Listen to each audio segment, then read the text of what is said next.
siya guys. Pink yan oh. Pink o violet. Masakit yung batok ko. Kailangan ko uminom nito. Karka dito eh. Okay.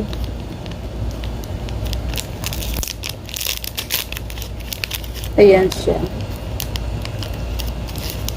Sakit dito ko. So ito na kayo maglagay tayo ng mainit na tubig. Bismillah.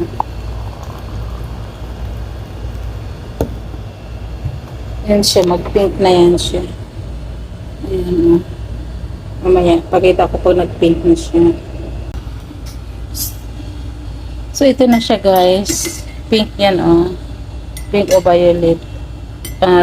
Papalamigin ko lang siya kasi para diretso ko na lang siya inumin kasi may pagkapakla kasi ito. So maglagay ako nito ng konting sugar or honey. Sugar na lang.